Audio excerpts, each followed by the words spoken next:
18 अगस्त 1945 Taiwan से खबर आई plane crash में नेताजी की मौत। लेकिन सवाल ये है कि क्या ये कोई हादसा था या हत्या। प्लेन क्रैश में मौत का तो दावा हुआ, लेकिन नेताजी की लाशें कभी भारत नहीं आया। सिर्फ अस्थियां उनकी जापान के रेंकोजी मंदिर में रखी गई, वो भी बिना किसी ठोस मेडिकल सबूत के।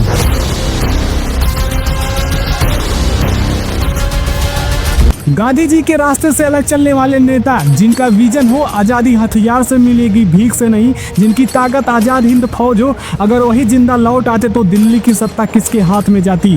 क्या यही डर किसी को उन्हें रास्ते से हटाने पर मजबूर कर दिया या कुछ और। जिनकी मौत पर 3 अलग अलग जांचें बैठाई गई और तीनों ने अलग अलग बात कही, फिर किस पर भरोसा। यानी पहली जांच 1956 में शाहनवाज कमेटी ने कहा मौत हो चुकी है। 1970 में दूसरी जांच खोसला कमीशन ने कहा हाँ प्लेन क्रैश में हुआ है। और तीसरी जांच 1919 में मुखर्जी कमीशन ने साफ लिखा नेताजी की मौत का कोई सबूत नहीं। यानी 3 कमेटियां 3 सच, लेकिन असली राज आज भी बंद फाइलों में पड़ी है। तीनों रिपोर्ट्स जनता के बीच एक बड़ा विरोध पैदा करके गई है और सरकारों का बार बार इस रिपोर्ट की फाइलें छुपाना, क्या ये इत्तेफाक है या फिर सच इतना खतरनाक था कि उसे जनता तक पहुंचने ही नहीं दिया गया। इस इंसान का नाम सुनकर ब्रिटिश सरकार के हाथ पांव फूल जाते थे। क्या उसकी मौत यूं ही एक मामूली एक्सीडेंट में हो सकती थी, या फिर एक सोची समझी साजिश थी, या फिर नेताजी को सच में प्लेन में बैठाया गया था, या पूरी घटना एक नकली ड्रामा थी।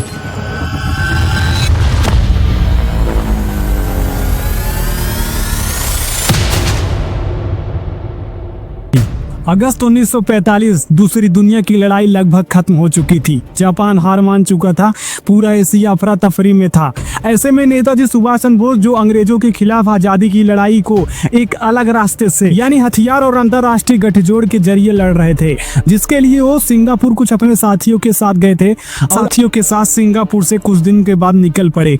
उस वक्त सिंगापुर जापान के कब्जे में था और यहाँ नेताजी का आजाद हिंद फौज का मुख्यालय भी था। लेकिन जापान की हार के बाद यहाँ रहना खतरनाक हो गया था, क्योंकि ब्रिटिश सेना जल्द ही यहाँ पहुँचने वाली थी। इसलिए उन्हें जल्दी से ऐसे इलाकों में जाना था जहाँ से वो अपनी लड़ाई का नया अध्याय शुरू कर सकें। इसलिए 16 से 17 अगस्त 1945 के आसपास उन्होंने सिंगापुर से विमान द्वारा थाईलैंड की राजधानी बैंकॉक की ओर उड़ान भरी। बैंकॉक उस समय भी जापानी सेना के नियंत्रण में था और वहाँ से आगे बढ़ना सुरक्षित माना गया। यहाँ थोड़ी देर रुकने के बाद उनका अगला पड़ाव था सैगोन, जिसे आज हम वियतनाम का हो ची मिन्ह सिटी कहते हैं। यानी सैगोन उस समय फ्रेंच इंडोनेशिया का हिस्सा था, लेकिन जापान ने उसे कब्जा लिया था, इसलिए यह भी उनके लिए एक सुरक्षित जोन नहीं था। और इसी सैगोन में उनके इंतजार में एक जापानी भारी बम वर्षक विमान तैयार खड़ा था। इस विमान का रूट जो एकदम पहले से तय था कि कहाँ जाएगा कहाँ नहीं। यानी सबसे पहले उसको मैनचूरिया जाना था, यानी जिसे हम आज के समय में चीन का उत्तरी इलाका कह सकते हैं, खास तौर पर डैलियन का बंदरगाह तक पहुंचना। और बीच में एक जगह है ताइहोकू, यानी वहीं इनको स्टॉप लेना था। यानी यह योजना कोई यूं ही घूमने वाला सफर नहीं था, बल्कि एक सटीक योजनाबद्ध और तेज ट्रांजिट था। यानी सीधा ABC मूवमेंट, ताकि नेताजी जल्द से जल्द ऐसे इलाकों में पहुंच जाए जहां से आगे की राजनीति और सेनाओं की रणनीति बनाई जा सके। लेकिन जो एक जगह से दूसरे जगह जाने का ये सब प्लान था, वो शायद सफल नहीं हो पाया। यानी 17 से 18 अगस्त के बीच वही प्लेन साइगोन से उठी, पहले टाउरेंस में रुकी, तब रात गुजरी और अगले दिन सुबह ताइहोकू पहुंची। वहां ज्यादातर रिपोर्टों के मुताबिक बताया जाता है कि दोपहर के आसपास प्लेन की ईंधन भरने और इंजन की चेकिंग के बाद टेक ऑफ हुआ। पर जैसे ही प्लेन हवा में चढ़ने लगा, पोर्ट साइड के इंजन या उसका हिस्सा गिर गया और प्लेन अनियंत्रित होकर पटाखे की तरह फट गया और रनवे के पास ही जमीन पर गिर पड़ा। घटना स्थल पर मौजूद लोगों ने देखा कि कुछ लोग बाहर निकले, लेकिन एक शख्स आग में जला जला सा था और वही शख्स नेताजी के रूप में बताए गए। और मौके पर चीफ पायलट और कुछ अन्य की मौत तुरंत हुई। उस दिन के बाद जो सबसे शुरुआती रिपोर्ट बनी, वे वही बताती हैं कि नेताजी गंभीर रूप से सुलझ गए और अस्पताल में ले जाया गया। लेकिन अब सवाल ये उठता है कि आखिरकार किस अस्पताल में लेके जाया गया, कहाँ ले जाया गया, कौन ट्रीट किया और कब मरे। यानी घटना के तुरंत बाद नेताजी को ताइपेई के उस समय के मिलिट्री हॉस्पिटल के नैनेमो वार्ड में पहुंचाया गया। इतिहासकारों और गवाहों के इंटरव्यू के मुताबिक वहां के सर्जन इंचार्ज डॉक्टर तन्य जोशी, योसमी और कुछ अन्य डॉक्टर्स ने उनकी कई घंटे तक इलाज दिया। रिपोर्टों में कहा गया कि नेताजी वार्ड में कुछ घंटों तक जिंदा थे और कुछ बातें भी कर गए, पर गंभीरता से जलने की वजह से वो रात के 9-10 बजे के बीच ही अपना दम तोड़ दिया। और इसके बाद 20 अगस्त को उन्हें ताइहोकू के क्रेमेटोरियम में उनकी लास्ट विदाई की गई और फिर उनकी राख को बाद में टोक्यो के रेंकोजी मंदिर में रख दिया गया। यानी ये वही कलश है जिसे आज भी कुछ लोग नेताजी की अस्थियां मानते हैं। यानी इस कहानी का जो सबसे बड़ा सवाल उठता है, अगर नेताजी की मौत पक्की थी तो उनका शरीर या कम से कम उनका पुतला डॉक्यूमेंट्स भारत में क्यों नहीं भेजे गए। और तो और उनके परिवार और समर्थकों के पास कोई क्लियर फोटो एविडेंस नहीं था। भारत के अंदर और बाहर कई लोग तब से ही पूछते रहे क्यों राख टोक्यो गई, यानी उनकी लाशें इंडिया क्यों नहीं। और तो और इस मौत की जांच के बाद भी नेहरू और उस समय की सरकार के पास कोई एक ऐसा रूप जवाब नहीं था जो सबको सुकून दे दे कि उनकी मौत पक्की थी। लेकिन यह सवाल जनता के मन में संदेह की आग लगा देता है।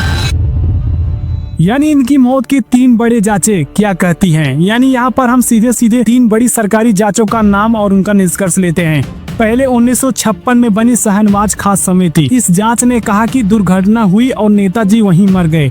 लेकिन फिर 1970 की खोसला कमीशन ने भी कई सबूत देखकर वही माना।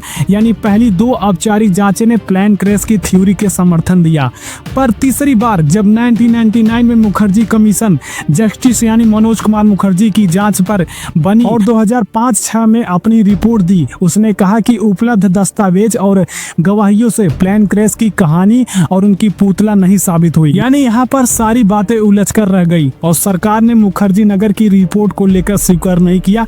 मतलब 3 जांचें, तीनों ने अलग अलग तरह से मुद्दा उठाया और यह विरोधाभास जनता के सवाल और तेज करता है। यानी उनकी मौत के दौरान जब वहां कुछ लोग मौजूद रहे, यानी कुछ जापानी अधिकारियों, एयर स्टाफ और नेताजी के साथ रहे लोग, उनका बयान समय के साथ बदलते दिखाई दिए। यानी किसी ने कहा उसने देखा है, किसी ने कहा मैंने नहीं देखा है। यानी अनेक गवाहों के बयान में छोटे छोटे मतभेद थे। कुछ लोग के अनुसार नेताजी अस्पताल में थे और मर गए, और कुछ के अनुसार वे जल्दी ही बेहोश हो गए, और कुछ गवाह बाद में गायब भी हुए। और इन सब गवाहों का बयान देखकर ऐसा लगता है कि अकाउंट एकदम क्लियर होना चाहिए। यानी राजनीति ज्यादा रही और हर राजनीति नए सवालों को जन्म देती रही। यानी जहां यह कोई आरोप तो नहीं, पर एक शक खड़ा करना बहुत जरूरी है। यानी एक आम आदमी के तौर पर सोचो, नेताजी एक ऐसा चेहरा थे जिनकी वापसी अगर साक्ष्य के साथ होती तो सत्ता का नक्शा बदल देता। आजाद हिंद फौज का वो प्रभाव, उनकी वो शक्ति और अलग रणनीति, यह सब कुछ ही लोगों के लिए खतरनाक था। इसलिए इतिहासकार और आलोचक सवाल उठाते हैं कि किसे लाभ मिलता अगर नेताजी रास्ते से हट जाते। यानी कुछ घरेलू राजनीतिक घड़ों को क्या फायदा होता, या फिर अंतरराष्ट्रीय खुफिया संस्थाएं क्या रोल निभा सकती थी। यानी भाई मैं साफ कहूंगा, यहाँ पर दावे नहीं, सिर्फ संदर्भ और शक है, क्योंकि थ्योरी की बातें आगे आएगी। यानी जहां इस केस में एक बड़ा मोड़ तब आया जब 2015-16 में भारत सरकार ने नेताजी से जुड़े कई फाइलों की डिजिटल डिक्लासिफिकेशन की घोषणा की और कुछ फाइलें नेशनल आर्काइव में डाली गई। इसी के बाद जापान की 1956 वाली इन्वेस्टिगेशन रिपोर्ट भी 2016 के आसपास सार्वजनिक हुई, जो कहती है कि 18 अगस्त 1945 को ताइहोकू में प्लेन क्रैश हुआ और उसके बाद अस्पताल में नेताजी की मौत हुई। यानी जापानी सरकारी दस्तावेज भी उस समय कहानी को पुष्ट करते दिखी, पर फिर भी ये फाइलें सारे सवाल हल नहीं कर पाई, क्योंकि ये गोपनीय दस्तावेज और आई विटनेस अब भी मौजूद है। यानी मुखर्जी कमीशन ने कई देशों के आर्काइव खोले और जापान, ताइवान, रूस तक जाकर दस्तावेज देखा। उनकी रिपोर्ट ने कहा कि प्लेन क्रैश सीन पर भरोसा रखने लायक पेपर प्रूफ कम है। यानी कि कुछ लोग मानते थे कि नेताजी को किसी तरह सुरक्षित निकालकर कहीं बाकी रखा गया। कमीशन ने यह भी कहा कि जो राख रेंकोजी मंदिर में रखी गई थी उसकी पहचान पुतला नहीं है। कुछ जांच में कहा गया कि वो किसी जापानी सैनिक की हो सकती है। इसलिए मुखर्जी की रिपोर्ट ने पारंपरिक कहानी को चुनौती दी, पर सरकार ने उसे स्वीकार नहीं किया। और भाई यही वह मोड़ है जिसने इतिहास में शक के बूंदों का समंदर बना दिया। लेकिन जो सबसे बड़ा सवाल पैदा करता है, यानी यदि आज नेताजी जिंदा होते तो देश का राजनीतिक नजारा कैसा बन सकता था। यानी भाई थोड़ा हाइपोथेटिकल पर सोचना जरूरी है, थोड़ी काल्पनिकता से सोचो। अगर नेताजी कोई राजनीतिक रणनीति लेकर सच में वापस आ जाते तो भारतीय राजनीति में एक नई धारा बन सकती थी। उनकी आज़ाद हिंद फौज, उनकी अलग सोच और उनकी जवानों की वफादारी नए सरकारों के लिए चुनौती बनते। कुछ लोग के मुताबिक यही संभावित परिवर्तन किसी न किसी कारण से असहज कर देता और शायद कुछ शक्तियां उसे अस्वीकृत करने का काम कर बैठती। फिर भी यह सोचने लायक बात है, पर इसे साबित करना अलग बात है। यह हिस्सा दर्शक के मस्तिष्क में एक बड़ा सवाल छोड़ने के लिए है भाई। लेकिन भाई इनकी अब तक की मौत पर किस किस तरह की थ्योरी जुटी है, यानी किसने क्या किया। अगर बात करूँ तो पहली ऑफिशियल क्रैश थ्योरी यानी फिगेस रिपोर्ट और दो शुरुआती कमेटियां कहती है कि प्लेन क्रैश हुआ, नेताजी झुलस कर मरे और राख टोक्यो भेजी गई है। सोचो यहाँ तक कि लोगों को भी क्लियर नहीं है। बाकी जो दूसरी थ्योरी है यानी स्टेज स्केप थ्योरी, मुखर्जी और कई शोधकर्ता ने कुछ साक्ष्यों को आधार बनाकर कहा कि प्लेन क्रैश कथा में तिलस्म है और कुछ लोग मानते हैं कि नेताजी को कहीं सुरक्षित भेज दिया गया। लेकिन जो तीसरी थ्योरी है यानी इंटेलिजेंस कॉन्स्पिरेशन थ्योरीज, कुछ लोगों का कहना है कि विदेशों या घरेलू खुफिया एजेंसियां इस पूरे खेल में हो सकती थी। यह एक गंभीर आरोप है, पर उनकी पुतला सबूत के बिना कोई जोरदार दावा नहीं कहा जा सकता। पर इतिहास में छीनी गई फाइलें और गायब दस्तावेज इन थ्योरीज को हवा देते रहे भाई। कहीं कहीं यार इनकी मिसमिलान दस्तावेज और गवाहों क्यों नहीं मेल खाते, क्योंकि कभी कभी घटना स्थल पर लोगों की यादें समय के साथ बदल जाती है। कभी सरकारी दस्तावेज गलत तरीके से संकलित हो जाते हैं और कभी फाइलों को सुरक्षा के नाम पर छुपा दिया जाता है। यानी एक कारण और यह भी था कि 1945 के आसपास सूचना संचार तकनीकी बेहद सीमित थी।